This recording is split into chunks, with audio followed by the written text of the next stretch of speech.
Podcast City Network.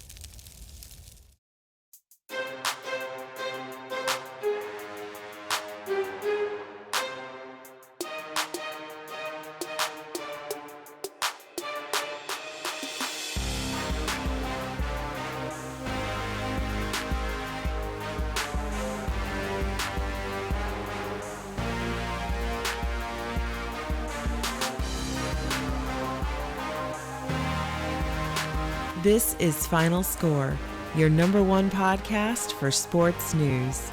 Here are your hosts, Chris and Craig.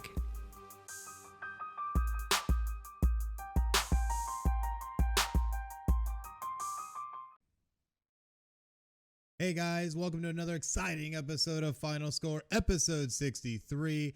And I know we were not around last week. I ended up falling ill, sadly.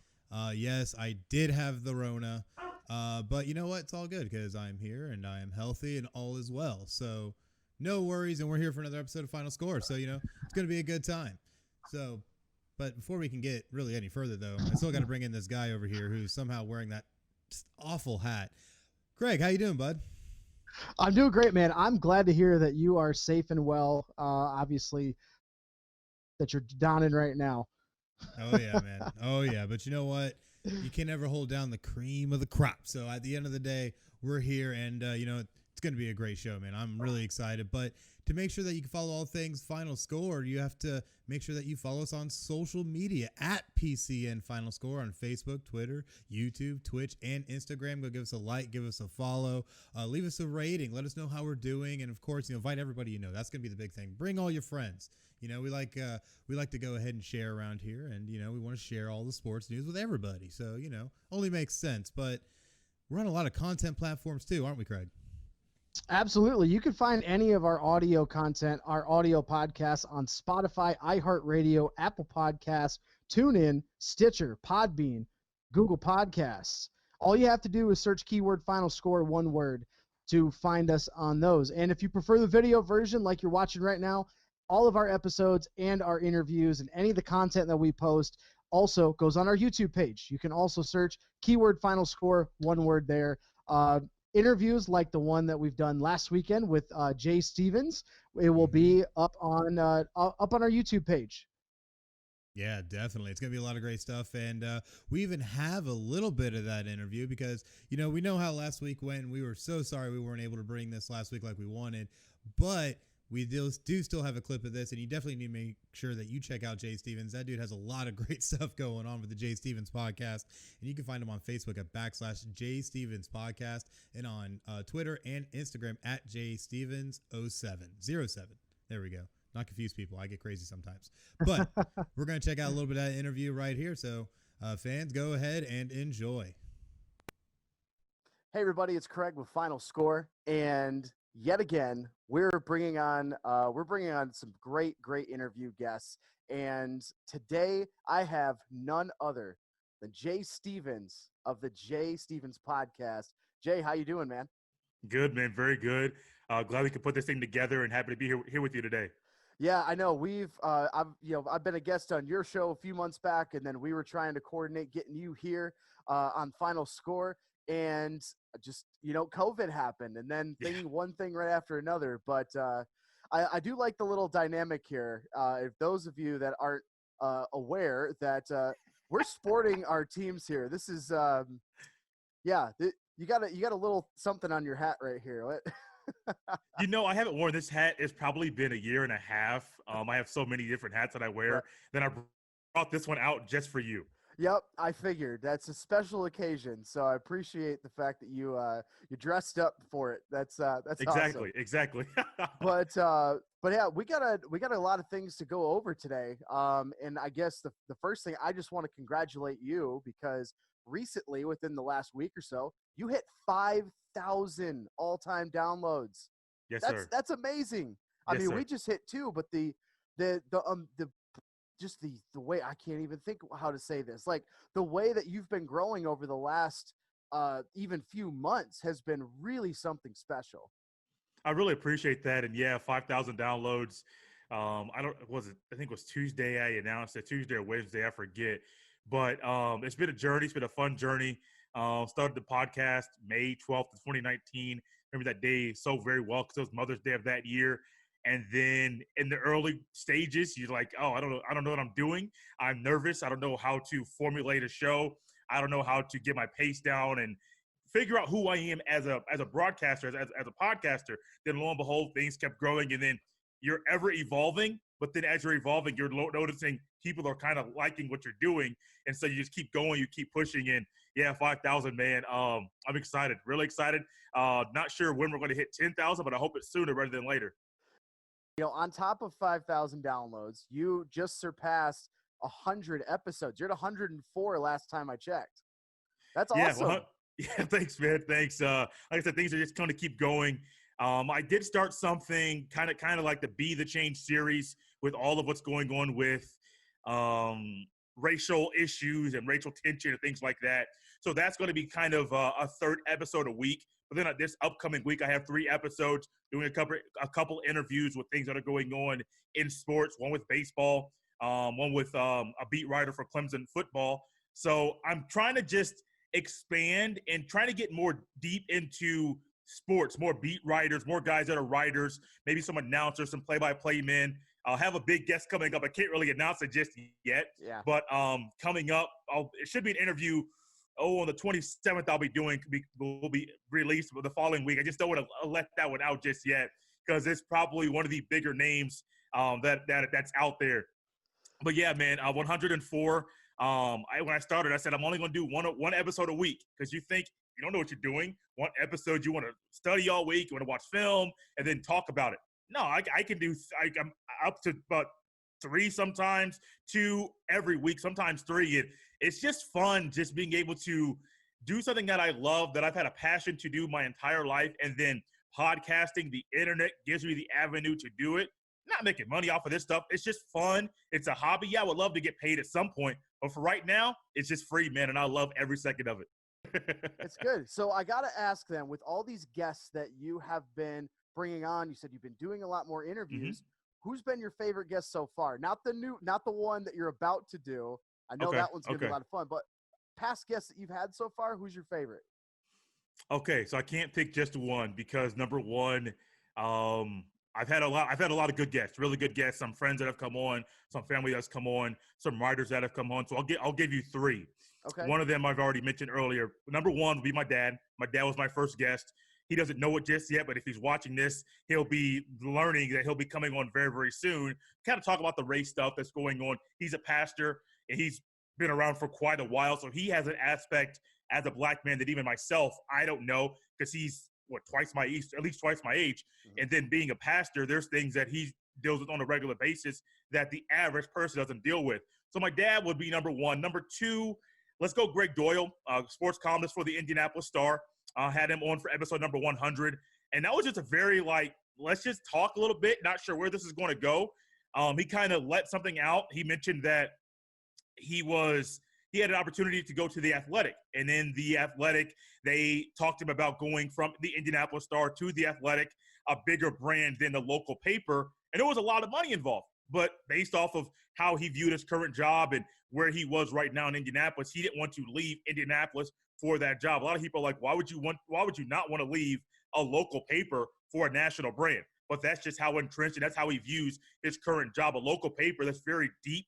Something that when I was younger, I read the local paper all the time. And so you kind of get tied into it. You kind of get the city to pull at your heart a little bit. That's kind of what happened with him.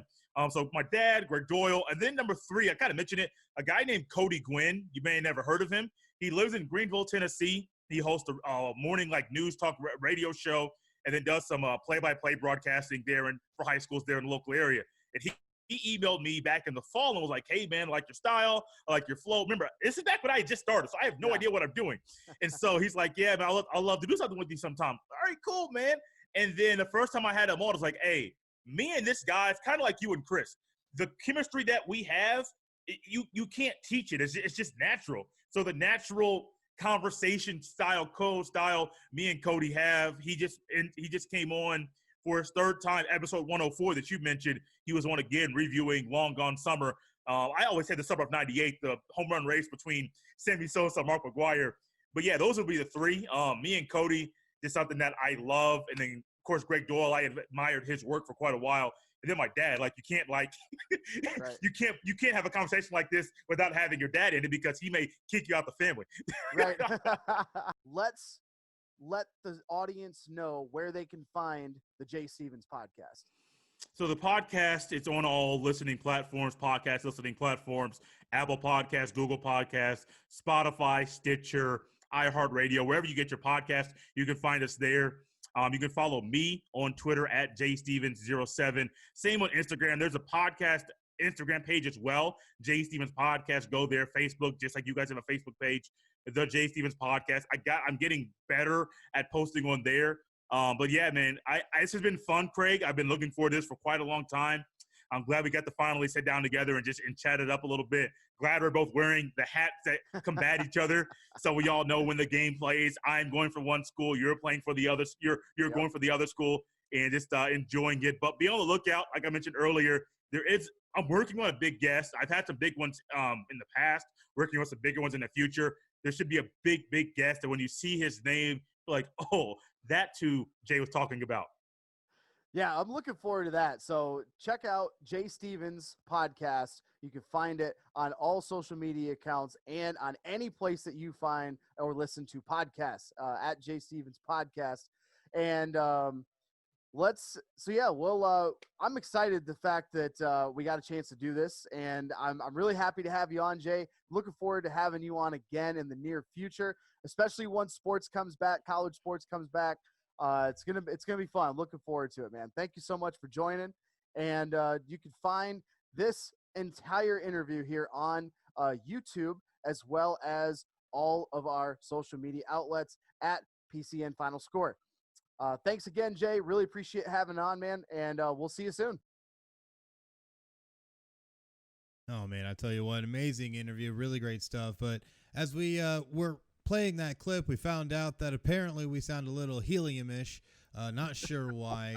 Honestly, in my years of podcasting, this is a first for me, so, it is what it is, and we'll have to figure it out going in the next episode because we got too much to talk about to stop this episode for any reason. So welcome to episode 63, Helium Edition. Helium Edition. I love that interview with Jay Stevens. We've been kind of following each other for a while as far as each other's shows, and it's been awesome to see his growth, hitting 5,000 downloads.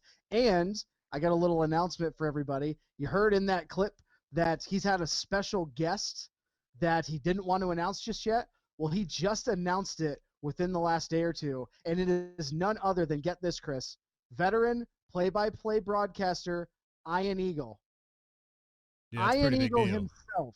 If you're familiar with sports, you know the name Ian Eagle. If you don't know the name, you hear the voice, you know his voice. So it's really awesome. He actually Jay let me say that on air, so we're cool. But I love that interview. I can't wait to hear his. We can't wait to look forward to having him on later. We get into the hopefully college football season. But go check out Jay Stevens, that full interview clip. We talked for about 45 minutes, just shooting a bunch of different topics. That's going to be on our YouTube page, on Final Score's YouTube page. You can find it there. And looking forward to the next interview that we're doing, hopefully tomorrow. It's going to be centered around baseball. So baseball fans, be on the lookout for that. Most definitely. Definitely going to be some awesome stuff, so definitely make sure to check that out at PCN Final Score right on YouTube. Going to be good stuff. But we're going to hit our first topic, full-on topic for today, and that is none other than the NASCAR FBI Bubba Wallace noose fiasco that we've been seeing go down in Talladega.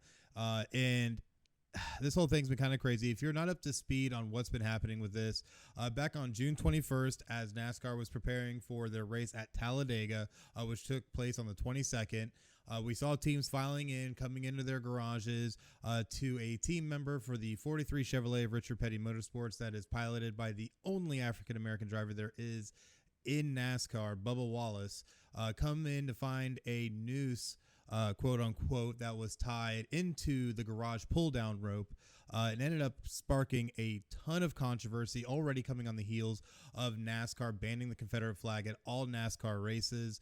So this has been a really crazy and hot button issue. What are your thoughts on this, Craig? You have anything on this?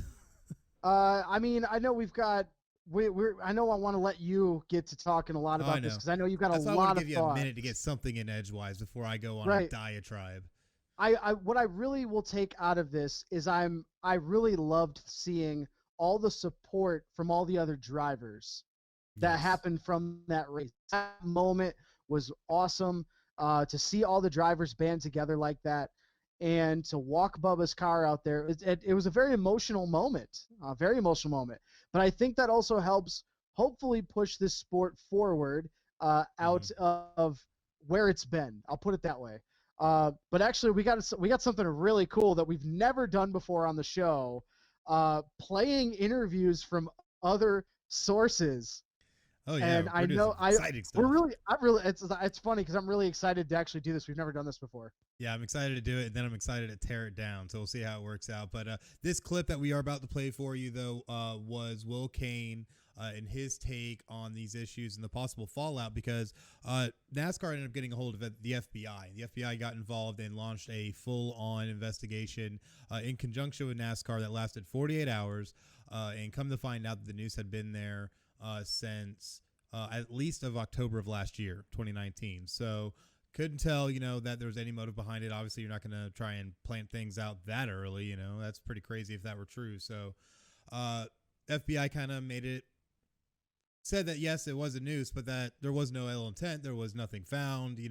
There's any number of things that could have explained why it was there and for as long as it was there. So became a non-issue, closed case. So Will Kane, though, felt like NASCAR and Bubba Wallace have a little egg on their face. So here's their take on it here. Do you think there's going to be further backlash towards Bubba Wallace and NASCAR? Unfortunately, I do. And I think that's a real cost to this, Molly. I think we in the media, and I think NASCAR, really were ignorant as to the cost when you do not pursue the truth. You saw in my tweet, I feel like, Molly, that right now, not just in the media, but in society at large, we are not prioritizing our simple job, which is to absolutely seek and hopefully successfully find the truth. NASCAR immediately rushed to judgment, immediately said it was a noose, immediately said it was a heinous act of racism. And the beautiful moments that came out of that, of unity with the NASCAR drivers, are true. But unfortunately, they were built upon a falsehood. I don't think you have to go, by the way, all the way to hoax. In the media, in society, we have to be calm enough, rational enough to say, could it be true? Could it be false? Could it be a misunderstanding? And we didn't. And because of that, Molly, we undercut everything. We undercut our credibility. And also, I believe we undercut improvement in racial relations. I really believe that. We are going to take a step back because we have sowed distrust. We have sowed division. And it will come back as a backlash on NASCAR and, unfortunately, on Bubba Wallace as well. All right. Now, the whole thing with this interview that he did, this was on First Take on ESPN, and we know how politically charged ESPN can be these days when it comes to a lot of these things. But what kills me about this more so than anything, of Will Kane, of all people, being an ESPN journalist, that he wants to try and call out the fact, or what he thought was the fact, that NASCAR and Bubba Wallace weren't seeking the truth. Now, I'm not saying you aren't going to use this kind of narrative, especially in light of everything that's going on in society, to be able to help push that narrative a little further. However, to try and call them out for not seeking the truth when you, sir, represent the mass media that has been part of the horrible outcome of everything that's going on with the coverage you've done, with everything that concerns the things that we have going on in society. Now, obviously, we're not going to try and dive too deep into that side, but to try and act like NASCAR and Bubba Wallace both were somehow in the wrong and have egg on their face is absolutely ridiculous. And on top of it, FBI did say it was a noose. You're not normally going to do a bowline not that high. So that being said, it's just they didn't find anybody who could have done it or ill intent other than it simply existing. So to try and go on that diatribe, I think, was absolutely ridiculous and reckless, but also very indicative, I feel, of ESPN and what they've been trying to push as of late. Stephen A. going off on his tangents, and now Will Kane, throwing in his 2 cents, and he's actually leaving ESPN to boot. So it's just absolutely ridiculous to me. And then you're already seeing pushback coming from people like Bomani Jones that are really trying to decry Will Kane and how he's trying to approach this, because a lot of people feel that, hey, you're just another white guy as part of the system who has white privilege and doesn't realize it, and think that you take this all lives matter kind of approach and think that, well, I approach everybody on an individual basis because I'm Will Kane. Well, that's great. It's great to try and approach someone like that, but that ignores the problem rather than solves the problem. But, what do you expect from a Cowboys fan? Well, the one thing I will say, you know that I do enjoy Will Kane's content. I do enjoy, I think he is one of the few people that does actually try to go after the truth versus somebody like a Colin Cowherd who changes his opinion every other day based on what'll get him ratings. That's Very the one true. thing I do say about Will Kane. Now, here's what I can counter that with. I think Will Kane's substance is on track. However, I think he's going about it in the wrong lens. He is right in the fact that the media nowadays wants to jump to conclusions. It's got to be about race. It's got to be this. Look at what some of the personalities from the big ones, the Fox, the ESPN, Max Kellerman and Stephen A. on First Take. Every time I hear them, I got to turn it off like that because it's going to be something politically charged. But with Will Kane, he does not go that route. Now, here's the other thing. We're talking about did Bubba Wallace lie? Did he agree with what the FBI found? No. Do most of us agree with what they said? No, we don't. However, it was there. There were pictures of it being there in 2019. The better question we need to ask is who's the one assigning garages?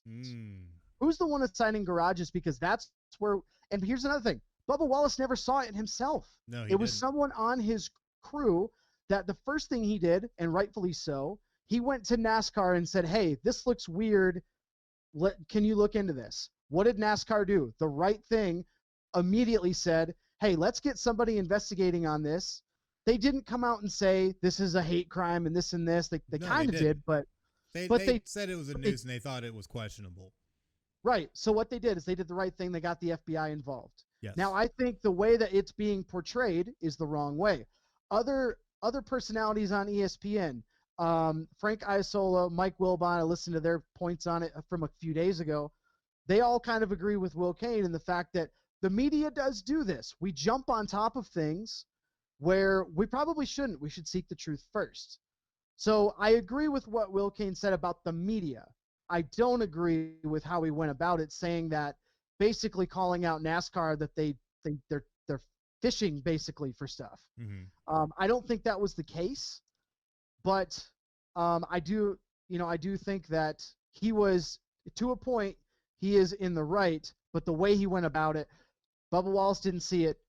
Everyone knows Bubba Wallace didn't see it, but that doesn't mean do you think we're going to get more backlash for Bubba Wallace and NASCAR now because of what happened? Absolutely. I think it's going to, just because of the climate that we live in. But it's the media's fault too, remember that. That is true. But here's the thing is why I don't think there's going to be as much backlash, because imagine what would have happened if NASCAR had taken this more lightly and been like, oh, let's not say it's a noose. Let's just say, it's just an interesting thing they'll see and, does a half-assed investigation. Now, at that point, how does that look?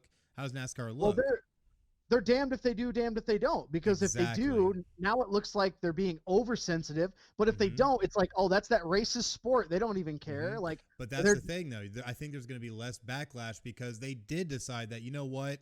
No matter how it looks, let's go full on with this, because this is definitely questionable and it's something that obviously is an issue and we don't want to look like that. We've already banned the Confederate flag. And keep in mind, while all this is going on at Talladega, you had demonstrations outside with people tailgating with Confederate flags and all of their signs decrying NASCAR. You had an airplane that was hauling a Confederate flag and a sign that said defund NASCAR.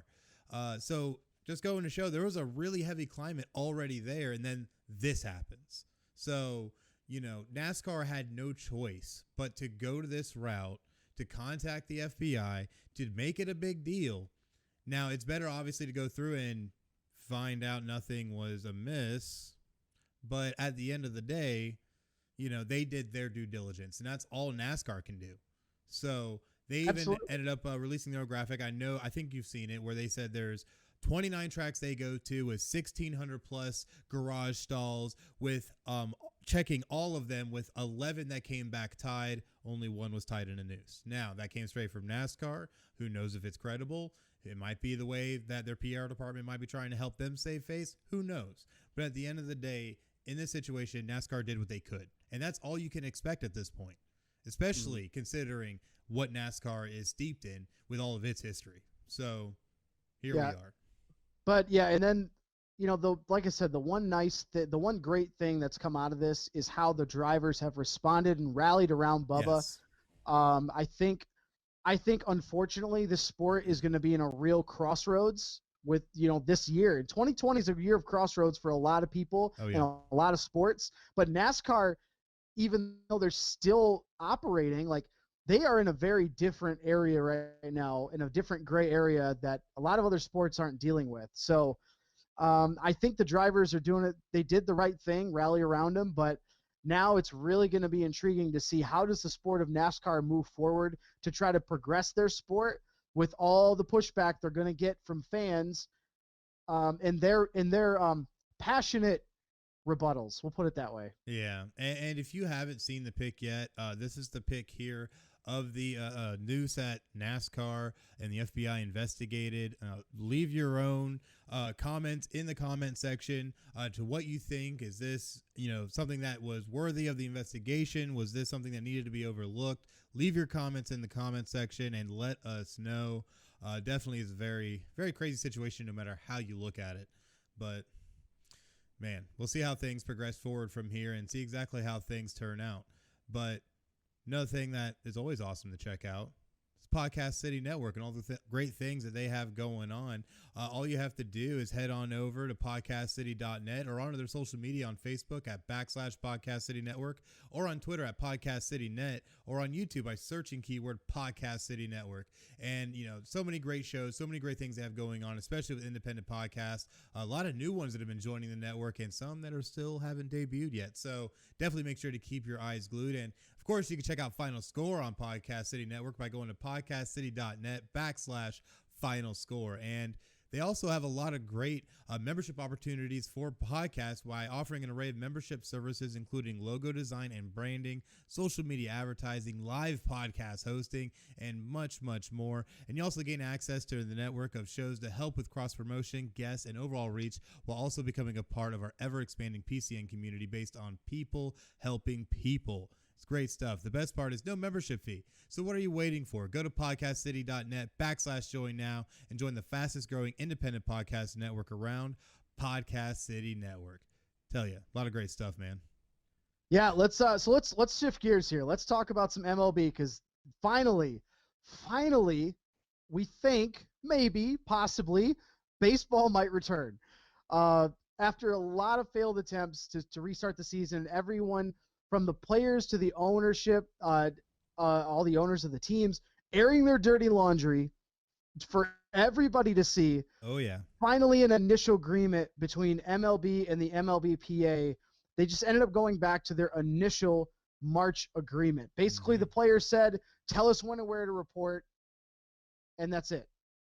That's right, and it was absolutely crazy. So the season at this point now, as mandated by MLB, will be 60 games long and run from July 23rd to September 27th. Our very first game will be the Washington Nationals hosting the New York Yankees in Washington on July 23rd, the new opening day for Major League Baseball. So much craziness, man. But the thing is, with this, you're talking about having 1,800 plus players coming to training camp, which now will be July 1st. And it's going to be very interesting to see how this plays out, because they're not using a bubble method necessarily like the NBA is trying to implement. So it's going to be very, very interesting. But with how the season will play out, the teams are going to play their 4 divisional opponents 10 times each, and the other 20 games will be against interleague opponents in the same geographical area. So, for example, the National League West teams are going to play the American League West teams, just to try and keep people from traveling too much. And, of course, there's going to be vigorous testing for COVID-19 throughout the entirety of the season. But will it all come together? That's going to be the thing here, because I feel like there's already been so many issues with Major League Baseball and the Players Association just trying to get this back going that all of this could fall apart, especially if we get enough negative tests. Well, the one thing you've got to pay attention to when it comes to this is like you said, they're not going to live in a bubble like the ML or like the NBA, like potentially even the NHL is trying to do hub cities. MLB is just going, no, you're still going to travel, but you're going to stay in your region. I think this is a disaster waiting to happen. However, you know who's very intrigued to see how this pans out? Who's that? The National Football League. Roger Goodell. Because guess what? The NFL's thinking about doing similar things. They still want to play all 16 games. I mean, that's another topic for another show, but they're going to be really intrigued to see how does this play out for the for Major League Baseball. And that's really what I'm curious. I don't think it'll be a problem for them starting. I'm very concerned that they're not going to end their season. I think it'll, or they won't finish it. I don't think they'll make it all the way to the end. You know, I sadly might have to agree, just because you're talking about a league that's bringing back the most amount of players, that is also going to be traveling more than any of these other leagues, and going to be playing more games than any of these other leagues. So a lot of chances for a lot of cross infectioning and all that kind of craziness. I don't work for the CDC. I don't know the terms, but even other stuff though. I mean, think about it. They're going to be traveling. They're going to be on planes. They're going to be on buses. They're going to be staying in hotels with normal people, like with regular citizens. This is the opportunity for this. It's for the virus to spread is astronomically high. Right. And it's going to be absolutely crazy to see how they're going to go, because you're going to see so many players that are going to end up coming down with COVID-19. And they're already saying that they're going to have to obviously automatically start quarantining players as necessary, and then pull players from a 60-player pool, if I'm not mistaken, to be able to fill spots as needed. And what happens if they become depleted as well? You're talking about 60 games. It doesn't make sense. So, yeah, I don't see them making it, honestly, more than probably a few weeks before all this comes crashing to the ground. I'll be really intrigued. You said they're doing vigorous testing throughout the season for the coronavirus, but I'd be really interested to see when they do their first testing after they start even spring training, when they do their spring training restart. I'm intrigued to see how many players start testing positive then, because even the NBA, which we'll talk about a little bit later, a lot of their players are already starting to test positive. Like, it's only 5% right now, but what's going to happen when their season actually gets started? I will be really, really curious to see how Manfred responds when the season comes back. I'll be really interested to see how he responds. My gosh, we got to see this every week. I love it. I will. I have it sitting right next to me every week. I'm thinking about posting it up here, like on my backdrop. Oh man, be too good. I might have to just get maybe just a permanent hashtag somewhere on here for us. You know, I got some space right down here, you know, do some fun stuff. But, you know, it's going to be crazy to see how everything works out. But if we somehow make it all the way through, and we somehow make it to the playoffs, and then we somehow make it to the World Series, someone has to win it. And who do you think is going to be? Oh, my goodness. Well, the favorites are the Dodgers are plus 375. The Yankees are plus 450. The Astros are 1,200. If you look at the Vegas betting lines, it's the Dodgers are the favorite. The Yankees are like number 2, and then the next 3 teams are all AL teams. The Twins are up there. The Rays are even kind of up there. So I think it's going to come down to the Dodgers and Yankees to lose.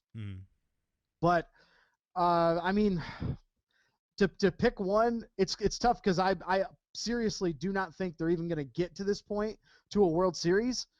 But I want to worry about, let's try to get through this thing unscathed as possible. And then we'll worry about maybe doing a World Series. Yeah, it's going to be very interesting at this point. You know, it's anybody's ball game, however you want to take it. Not going to be the Astros. None of us know. None of us know. Yeah, please don't be the Yankees. Maybe, I guess, go Dodgers. I don't know. But it's just, I feel like it's going to be a lost season no matter what. So it's like, Well, the Tigers already won because they got the number 1 pick, and we got our guy, so it's cool. Our season's already over. I don't know how that worked out for your other Detroit team. But anyways, we'll see how everything works out. But you know what? You can find Final Score on some pretty great outlets like Podchaser. Yeah, you can find Podchaser. It's your daily source for podcast discovery.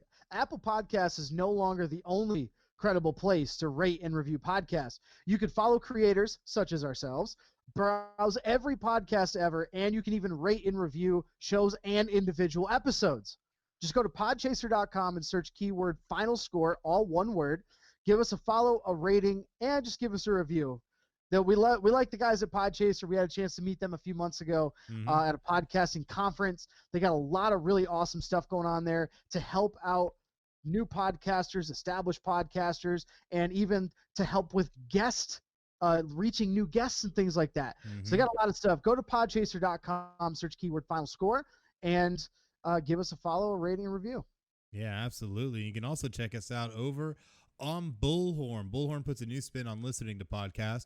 Bullhorn's mission is to extend the reach of podcasts to everyone's ears, regardless of location or income. No data or expensive smartphone is needed. You can stream from your device or call into your podcast of choice without using up your data. Just go on to your Apple or Android device and go right into the store. Search for Bullhorn. Give it a download. That way you can have access to all these free podcasts, including Final Score, which you just got to search keyword Final Score, one word, give us a like and a follow, and then listen to us for free right there on the Bullhorn app. Man, a lot of good stuff. Let's move on to some NBA. They finally released their schedule. We actually released it on our social media platforms the other day. They're targeting a July 30th tip-off, which, of course, is going to be the Battle of L.A., the Lakers and the Clippers, and then it's going to be the Jazz and the the Pelicans are going to be tipping off on the 30th. So with the new schedule, and they're doing just a few games to start, and then they're basically narrowing down half the field to go into the playoffs right away. Are you excited the NBA is coming back? Dude, I am so excited for NBA, and I'm so excited that the Orlando Magic are still in it, and this might be our most legit shot at maybe somehow backdooring ourselves into a championship that I've ever seen, because if nobody knows, this is all going down in Orlando. So I feel home court advantage, man. Can't go wrong, even though there won't be any fans. But right. The one thing I really enjoy, and I see that a lot of sports, baseball did it with some of their rule changes they're trying to implement. NBA is doing, if you're within 4 games of the 8 seed, there's going to be a play-in game to get that 8 seed. I think that's really intriguing because look at the loaded West. Every single year, there's 8, 9, 10 teams battling for 8 spots. Why not do some sort of play-in game and start making it a little bit more interesting, like a 1-game playoff? That's it. Start doing it like the MLB wild card or the NCAA tournament, 1 and done, game over, and then get to your 7-game series. I like that idea. I don't know, man. That's so little when it comes to the sport of basketball. You know, I don't know. It's crazy. It's going to be interesting too, because you have to keep in mind there's a lot of players that have also decided to opt out and not play in the shortened season just because they don't want to risk getting COVID-19. And it's going to be interesting to see how everything's going to play out now that you're going to have modified rosters. They also increased the actual team size from 15 players to 17 to try and help balance teams in case somebody goes down with an illness. Because NBA, like everybody else, is going to be daily vigorous testing to make sure that nobody has COVID and that they can have safe play. So another reason a lot of players are coming back, though, is because while they understand that this is kind of really a let-go season, with everything going on, it's a perfect platform to talk about social injustice and everything going on. So a lot of players are also using it for that platform. So what do you think we're really going to expect when we get to actually seeing games? I'm, again, just like with baseball, I know it's going to be a little bit more controlled. I give NBA, and I've said this before on past interviews and past shows, Adam Silver is the best commissioner in North American sports. Yes. They are doing everything they possibly can. They know, and Adam Silver said it himself, this is not risk-free, but they're taking as many precautions as they can. What I'm worried about is that with all the cases, if you're not familiar with the coronavirus pandemic here in Florida, we've had in one day over 9,000 positive cases. 9,500 plus, sir. Yeah, thank you. It's No over problem. that now. But that's what's going on here in Florida, because people are not paying attention. People are not listening because Florida people do not care. They're just it's fine. Can we eliminate half the population of Florida then and just move on with it? Hey, But what's going on is I'm going to be intrigued to see with all these spikes in cases in Florida, what's going to happen, because they said most staff in the bubble, all the players are going to be in the bubble. But what about the staff for the teams? They still might get some interaction with people outside the bubble. Mm-hmm. How is that going to affect? When do we start getting back to playing again? How many cases are we going to see? It's not a matter of when they start, because we know when they're starting, but is it if they can get through the season, their restart of a season, without having to stop? That is Adam Silver acknowledged that's a very real possibility that they might get a few weeks in and go, this cases are too many. We got to keep people safe. Yeah, and that's the big thing, too, is that you look at a lot of the teams that are involved are coming from places that have come from high spike areas of recent. And now you're going to take everybody and base them in a bubble in the middle of what is arguably growing to be the hottest hotspot in Florida. I mean, come on, even I caught it. So at the end of the day, it's going to be very, very difficult to keep players from catching this or trying to get out or have their own life. You know, you're talking about basically taking 1,600 people, which I think is their expected number that they're going to take, put in this bubble, and then just, don't expect to do anything. Go ahead and enjoy just playing basketball until your team's eliminated and go. So, yeah, I'll be really intrigued, because they're talking about they were going to do once they get there, they have to do testing daily. Mm-hmm. Testing is on an every other day mandatory phase right now for the 22 teams involved, but we've already seen for 302 players, 16 players have tested positive for the virus. So now it's going to be – right now it's fine because you quarantine them away from everybody else. You're not in the bubble yet. What happens when you get in the bubble and one person on a team catches it? Let's just say hypothetically, what if LeBron James or Giannis Antetokounmpo catch this virus? Yeah, that would be changes the whole thing. That changes the whole dynamic of the NBA. But what happens if a player that's in the bubble catches this, and now you have to quarantine them for 2 weeks or however long they decide to do it? What's going to happen then? What's Adam Silver and company going to do? That's what I'm really interested to see, how this is going to progress. Yeah, it's going to be really interesting because it's going to end up, I feel like, being like one of those dropping like flies kind of thing, just because these guys you're not going to be able to avoid the water droplet effect, because COVID-19 is most notoriously passed via water droplet. And you have these guys panting and running up and down the court and sweating all over the place. It's going to be an inevitability. And I think you'd be lucky if you make it a few weeks in without having to shut it down. So yep. I don't know, man. It could get bad real quick. I agree, and I think this is just going to be a precursor to what we're going to see in the fall when football is trying to get started. And I know we don't have it on our docket tonight, but NCAA, they're trying to just ignore this and think that it's going to go away by Labor Day. That's something we could talk about next week. But I mean, NCAA and NFL, what are they going to do for football? Like, if this does not go well, how we're probably going to have to get rid of sports for the rest of the year. Mm-hmm. And it's sadly looking like a very strong possibility that could happen, because if you start getting all these people together, if people start getting sick like that, everything's going to shut down again. And we're already seeing all these cases spike so much. A lot of the restaurant industry has already been taken back down. Again, in Florida, where we're having a lot of the hotbed activity, the governor himself pulled alcohol licenses from all bars just because people are going out, getting drunk, and catching a little COVID. So it's just getting wild. And it's like freshman year at college all over again. People are just passing things left and right. Ugh, crazy times. Anyways, it's just crazy, though, to see how this is going to go. And I feel like we're honestly careening off of the edge of a cliff, because this is going to get bad really fast. And then it's just going to be shut down 2.0. And this is what happens when we live in a country where people just don't give two shits about what's going on, and we don't care about the well-being of everybody else. We skirt the rules and we don't listen, and we weren't doing anything. This is what happens, people. This is what happens if you don't quarantine, if you don't wear your mask everywhere, if you don't take the precautions necessary. Things like this start happening. Yep. And I think it's going to get really scary in the world of sports. Look at another thing that's not on our topic, golf. A lot of golfers are starting to pull out of tournaments because they're getting tested or they're asymptomatic. Mm-hmm. And they're pulling out of tournaments. It's been a big issue in golf. That's one of the most socially distant sports we have. Yeah, like how do you screw up golf and social distancing? Come on now. Must So not have been wearing their masks. Yeah, we'll see what happens. We'll see what happens with these sports and restarting. I mean, in the coming weeks, I know we're going to be talking about it. So I'm really interested to see what happens. Oh yeah, me too. But we have to ask the big question because we have to keep silver lining and the hopeful thought that we can make it through these seasons. We gotta know who's gonna win the NBA title. Who do you got?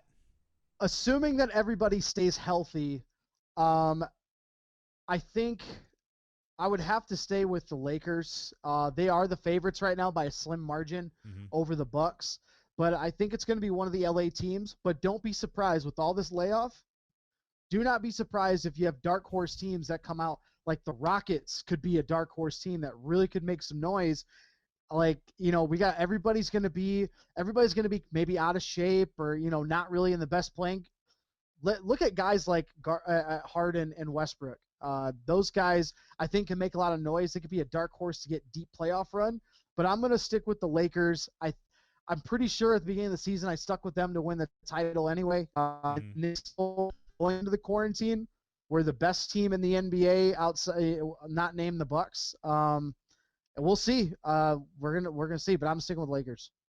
You know what? I'm gonna have to go with a super dark horse pick at plus 3,000 to win the You're NBA picking the Magic. title. The one, the only, the Orlando Magic will somehow pull it off.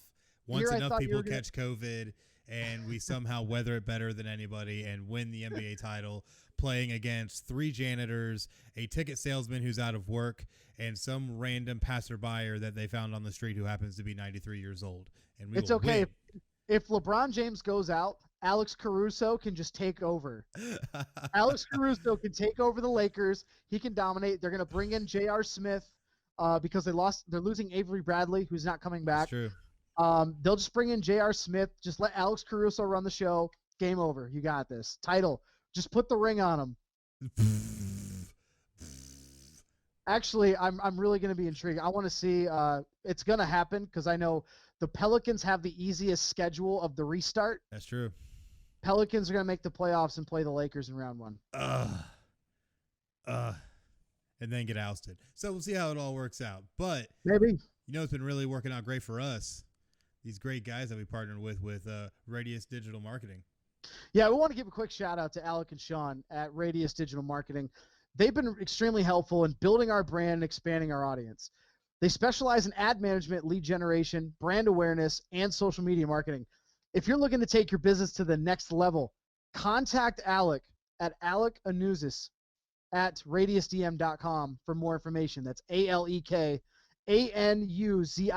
at radiusdm.com for more information. Yeah, definitely a bunch of great guys over there have done so much for us. We're even on the verge right now of 900 likes on Facebook, so definitely making some noise since we partnered with them. So definitely some great stuff. But what else is great is when we're able to look back at this week in sports history. And I got a good one this week. I think you're going to enjoy it.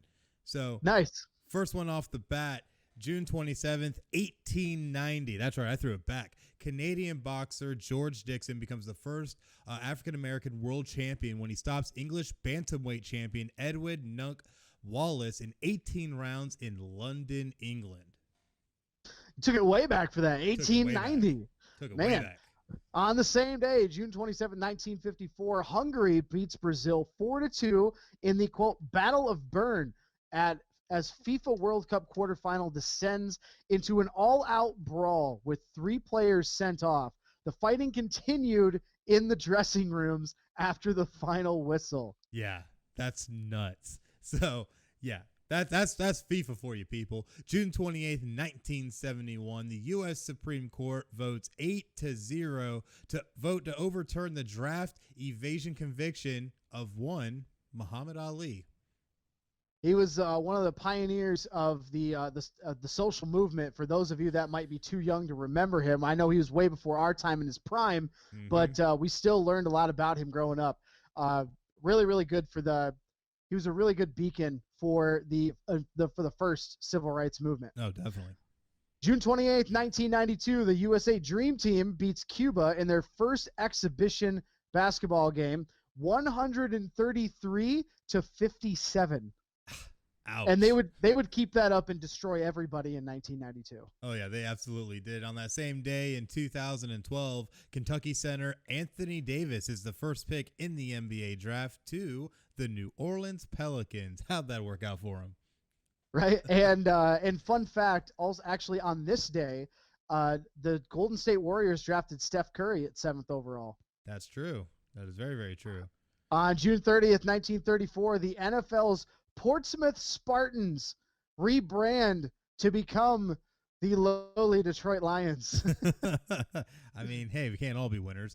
July 1st, 1859. That's right. I reached back this week. I tell you what, the very first intercollegiate baseball game takes place between Amherst and Williams, with Amherst going over 66-32. Game was played in Pittsfield, Massachusetts. How I gotta wonder, how in the world do you get a 66-32 score in a baseball game? I have to think maybe that the outfield was not that big then. I was thinking, you got to think that you had to go through every single player as a pitcher. Like, how many pitchers did you have to go through in that game, or how many people were actually on the field by the time it was over? I mean, unless they just had horrendous pitching, you never know. Probably like a 4-person defense, and that's about it. Played into that. July 1st, 1917, in a contradiction of state law, the Brooklyn Robins, then the Dodgers, play their first Sunday Major League Baseball game in Brooklyn. Owner and manager were arrested but escape with only a fine. Yep, couldn't play sports on Sundays back in them days. That's wild. I know. July 1st, 1974, NFL players go on strike for 41 days, challenging the Roselle Rule, but had to wait until 1977 for the new collective bargaining agreement. On July 2nd, 1921, in boxing's first $1 million gate, it was $1.7 million, world heavyweight champion Jack Dempsey KOs Frenchman Georges Carpentier in round 4 of his third title defense. The crowd was 91,000 people at Boyle's 30 Acres in Jersey City, New Jersey. 91,000 in 1921. That is huge. $1.7 million in 1921. We're talking about the Depression era here. Yeah, right? Getting that money. July 2nd, 2017, hometown underdog Jeff Horn upsets Manny Pacquiao of the Philippines on points in a highly controversial WBO welterweight title fight that took place in Brisbane, Australia. I watched this fight, and it definitely was controversial.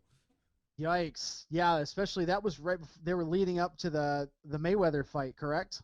Yeah, I think it was right before or right after. Yeah, it was right around that time.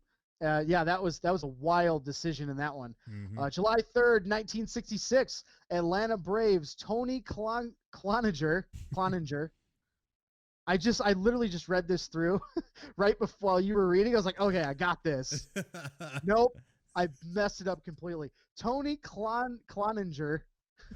He's the first NL player and only pitcher to hit 2 grand slams in an MLB game. They ended up winning the game 17-3 against the San Francisco Giants. Not only is that a rare feat, it's actually going to be extremely rare because now the universal DH rule in Major League Baseball is going to be implemented starting this year. So no more pitchers batting unless they are going to be playing in the field. Absolutely. So it's going to be a huge game changer. And then our last one for this week in sports history, July 3rd, 2006, Detroit Red Wings legend Steve Yzerman officially retires from the NHL, finishing with 692 goals and 1,755 points. What's his name again? I don't know. He's your guy, not mine. Steve Yzerman. There you go. What did I say? Yzerman? Yeah, you said Yzerman. Man, it's just COVID, man. In Stevie Y we trust. Even though we got hosed out of the number 1 pick of this year's NHL draft, in Stevie we trust. Oh, we'll get to that in a little bit in our beautiful segment that we call Give or Go. And I'll toss this first one up to you, Chris. San Francisco Giants are going to put photo cutouts of fans in the stands, including season ticket holders. Mm-hmm. Give or go? I'm going to give on this just for a little bit because I think this is very cool. Just because even though we know fans can't be there, but, to be able to at least see fans' faces, quote unquote, in the stands, I think will actually help bring a little bit to at least having these games. So, at least what you're still playing for rather than just looking at empty stands or being like what Bundesliga decided to do and decided to use a bunch of 3D animations to show moving cards over the seats. But when you went down to field view, it was just empty blue seats. But That's whatever. weird. But it is what it is. But I think it's really cool, and at least trying to keep that connection and try to have some kind of normalcy. Ugh. So much. Yeah, craziness. the really cool thing about this is that if you do not have a season ticket, if you're not a season ticket holder, you can still get your face in the stands, and you can pay $99, just $99, and you'll be there for the whole season. Oh yeah. So I got an idea. Hear me out. Oh gosh, here we go. And for the few people that are watching, we got to do this. We need to do this. We need to get Final Score memorabilia, and we need to wear it and get pictures and send it, and then we got to figure out some kind of way to get our faces on the camera for these broadcasts. But I think we should do it. We should get Final Score gear, and then we should pay the $99 to be a cutout in the giant stadium at Petco Park. Mm-hmm. At Petco Park in San Francisco, or Oracle Park. I'm thinking of San Diego. You're thinking San Diego. I'm thinking San Diego. Oracle Park. It's the one they got the bay. I think that'd be really cool. I think it would be cool, and we might have to try and pull the fans in on this and see if we can get a little bit of help, because that would be super crazy if you'd see this beautiful mug with that Michigan hat wearing guy. Well, no, we'd be wearing. Big turd on your hat. We'd have to get Final Score gear. Oh yeah, that's what I'm saying. We have to properly we gear gotta up. we gotta get Final Score hats and merch, and now we just opened it up. We're gonna now have merch. So yeah, I just backed us into that. Now It's we gotta all get good. merch. I mean, I'm always hard at work on things. Let's just leave it at that. Right. So at the end of the day, though, I think it could be really cool. We might have to try and pull it off and see what we can do with it. But until then, I'm gonna throw this next one at you. The first pick in the NHL draft goes to be determined. Give or go. Oh God, we got to give on this. And I wish I had a backside of this page. Instead of Fire Manfred, it says Fire Bettman. This is ridiculous. Gary Bettman is one of the worst commissioners in North American sports. Like, I get you're trying to deter tanking. I understand that because the NBA tried to do that. And the Red Wings weren't openly tanking, but I mean, we knew we weren't going to be good. But what they did is they basically screwed the teams that are now mathematically eliminated. Mm-hmm. They screwed those teams like the Senators and the Red Wings out of getting a top pick, so that way they could try to get their organization better. What do? They're gonna release the top 2 picks when they do their restart, and they're gonna be teams that are gonna go to play, so they're still mathematically in the playoff hunt. But if they miss out on the playoffs, any of those teams could make the playoffs or could get the number 1 pick. Are you kidding me? Yeah, that's garbage. People wonder why the NHL is rigged. This is the kind of crap they pull. I mean, I know you run into like the Oilers got like 3 number 1 picks in a really crazy small stretch, but they haven't done anything with it. But you run into stuff like this now too, where you're withholding, trying to get these other organizations better. And this is how, watch, the Chicago Blackhawks are a team like that the Chicago NHL gets it, absolutely. I'll be so mad. A team like the Chicago Blackhawks, or I don't know, like the Pittsburgh Penguins or something, a team that they absolutely love and want to see in the finals. How much you want to bet they get the number 1 pick? How much you want to bet they miraculously get the number 1 pick? If they get the number 1 pick, I'll be so mad. Even if I wasn't a Red Wings fan, I'd be irate about this. Like, this is ridiculous. If you're an NHL fan, you should be completely pissed off and we got to do something about this, because I don't know what it is, but we got to do something. Bettman's got to go. Bettman's got to go. Oh, me. I don't know what we're going to do with you. I don't know. We gotta get ourselves some pay raises. Is what we gotta do. Chris Carnage and see what happens. I know. I heard he might be making an appearance tonight. I think he didn't show up. No, I don't think he was angry enough. All right, next one. NFL has decided to cancel the Hall of Fame game between the Steelers and the Cowboys. Give or go. I'm only going to give on this briefly, and it's only because it didn't make sense to do it this far out. We're still a little over a month away, and I feel they could have waited at least a couple of weeks, kind of see how training camp maybe worked out for MLB, and see how the NBA maybe got back to going, because everybody's going to be watching all these sports and how things are going to progress with a return to play in place. So I feel like they could have waited to kind of see how things worked out, but they decided to go ahead and pull the trigger, kill the Hall of Fame game. Don't even worry about it. Maybe it's just part of their planning. It just takes that much because of the Hall of Fame weekend, even though most of it wouldn't have happened anyways, because they've already said they're postponing the Hall of Fame ceremony and all kinds of stuff. So I don't know. It just seemed a little early to pull that trigger, but I don't think so. I think it's the right move. Because look at when this happened in March, we were all thinking, oh, football, April, August, we'll be fine. Everything will be gone. Everything will be good. We're in July, and things are getting worse, a lot worse. That's true. But we have no reason to worry yet if you're an NFL fan. Once we start getting into close to the preseason, then we got to worry if they're canceling more games. Mm-hmm. Because I honestly don't think the NFL is going to start on time this year. I don't even know if they're going to play this year until maybe November, December. But that's just my personal opinion. I think people are not taking this seriously. And I think that our case is getting worse. This is smart for them to delay it. It's in early August, mid-August. It's smart to do it now, but we shouldn't have any reason to worry yet. So I'm kind of half with you, half not. I think it's because the hopeful side of us wants to make sure that the NFL is going to happen, and we know Absolutely. It can make it work. But 100%. ideally, if things, or I should say it realistically, things are already devolving so quickly that it just might not work out that way. So college athletics, I know, would probably be the most impacted given, how reliant they are with their ticket sales and all their TV deals. But at least Speak the of the NFL devil. has a little bit. Yeah, but speak of the devil. See, look at these beautiful natural segues. I love it. This is great. It is. It really is. But a poll was taken of NCAA college football head coaches about when they felt the season should restart, and some were pushing for spring. Give or go. Oh, we got to give on this. Yahoo Sports has been doing anonymous polling for college football coaches, not just any Power 5 coaches. Mm-hmm. So, but what they're saying is they should push this back to spring, and I completely 100% agree. I don't think college football is going to start either, because here's what the NCAA is doing. They're letting schools go back to practice.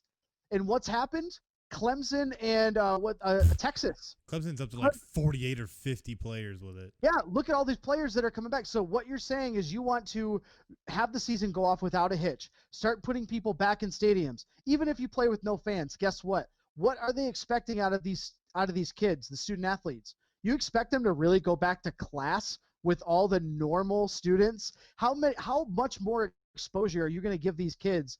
These kids aren't getting paid. They don't have health insurance. They don't have health insurance they can pay for like the pro athletes do. Mm-hmm. They're usually on their parents' insurance, and that's depending on what their background is. That might not be reliable. Yep, and sign and releases so they don't have to worry about it. Yeah, you're literally putting kids' lives in danger by saying, "No, we're gonna push back the first weekend by a day, and then we're gonna continue on." This is why the NCAA needs to be abolished. They need to do something about this. Like, NCAA is sitting on their hands. They're just playing like they're turning a blind eye, hoping it goes away. And they're putting a lot of kids at risk here. They're putting a lot of kids at risk. You just think that you're going to tell kids to go to class with all the other students and then get them tested every week before game time and then put them out on a field with other kids from other schools and travel all around the country? Get a grip, NCAA. And I have to agree with you to a certain extent, but there's one part of this you have to remember. The NCAA cannot make the schools do anything. And that is one thing that's different versus the NFL, Major League Baseball, where you have collective bargaining agreements and a lot of contracts and a lot of money tied into everything. But with the NCAA, if the school says, hey, we're not doing athletics this year, they're not doing athletics that year. And that's just how it goes. And the NCAA has very little control when it comes to that part of this equation. Now, not saying that there wouldn't be certain cascading effects and things that could happen, but really a lot of these schools are going to be able to dictate just because of the simple fact of what you stated, that they're not going to risk the students and they're untouchable. I agree, but here's this thing too. The NCAA is also not doing anything about the schools that are open. They're not doing anything about Clemson. They're not doing anything about Michigan, which opened back up. They're not doing anything about Texas. They're not doing anything about states that are hotbeds right now. Arizona, Texas, Florida. They're sitting on their hands. California still. They're still sitting on their hands. Yeah, they can't tell the schools not to do it, but the conferences can pull their funding if they don't do what they want them to do. Very true. What are the conferences doing? Absolutely nothing. That's why I say they're turning a blind eye. They're just letting this happen. We know that NCAA can't tell them what to do, but they can tell the conferences, yo, you guys really at least put out a statement. Hey, we condone this kind of stuff. That would really send a message to teams. It definitely would. It'd be very interesting to see how this plays out. And I think a lot of conferences are really going to get caught in between, I think, too. And that's something also to kind of keep a look at. Maybe not some of the bigger ones who can kind of push their own weight around, but when you get to some of these smaller conferences, it's going to be a lot of interesting meetings, I'm sure, in those conference offices. Look at a conference like UCF's in the American. It's all over the country. Exactly. And Florida's a hotbed. Teams are not going to want to come down to Florida if COVID is still rampant in college football season. Exactly. And then you're going to take a bunch of big teams out of it. Miami, Florida, FSU, UCF. You're going to have to play in neutral site fields. So you're taking potential positive COVID players and staff from a college football program in Florida and putting them in a neutral site to potentially harm more people. That's the thing. NCAA's really got to – they haven't done anything about this yet, and they really need to buckle down and figure out a plan. Yeah, just because they returned before the NFL, and you already see the NFL taking action too. So it's going to be honestly a shit show if they don't get things going and figured out. Yeah, I'm scared a little bit as a sports fan because obviously we want sports to come back desperately, but part of me also is like, just shut down sports for the whole year. Let's just get this thing over with. It's going to go to most of the population. Coronavirus is going to. Let's put that out there in front. A lot of people are going to get it. Yeah. And some people are not going to make it, but most of us will. Let's just get through this. I made it. You've made it through. I mean, well, God, you're also kind of a tough guy. So, it's. That's right. For the adoring fans out there. Oh no, not the flex. No, but I think I part of me wants sports to come back, but the other part of me says let's just keep everybody safe. Don't bring back sports yet, not until we're ready and actually have a cure in place, or until we actually, like the NBA, have a good plan in place. Absolutely have to agree, because safety over everything, I think, is what needs to be looked at here, because if we really buckled down as a society, we could kill this whole thing in no time.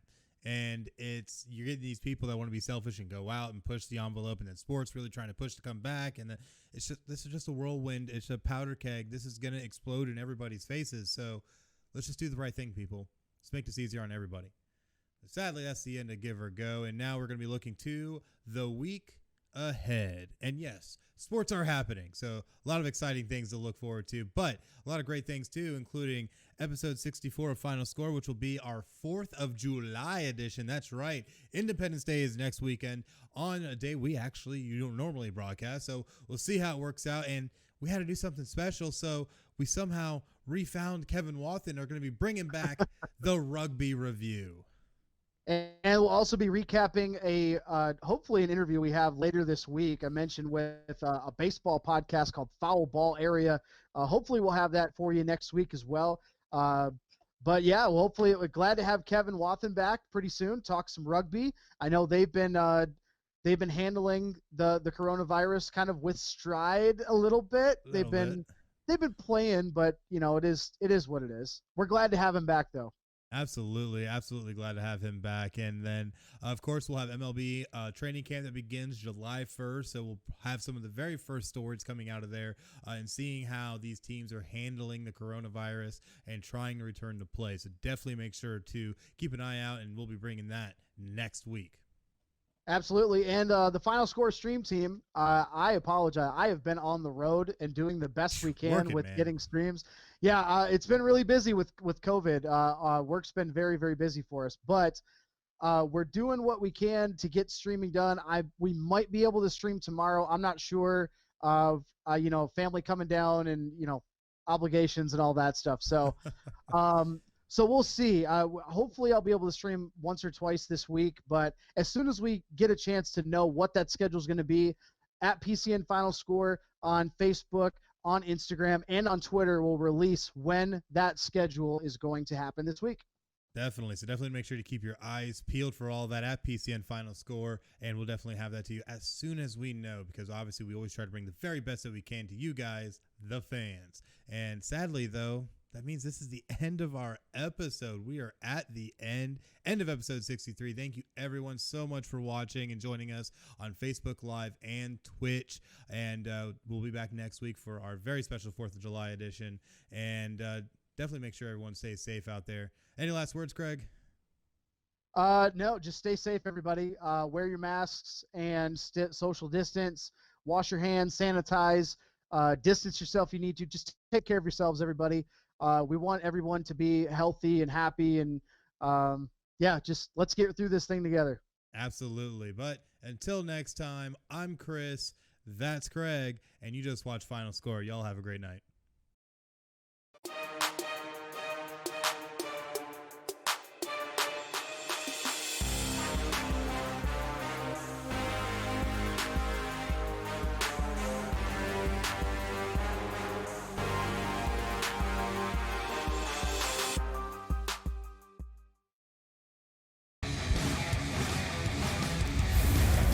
Podcast City Network.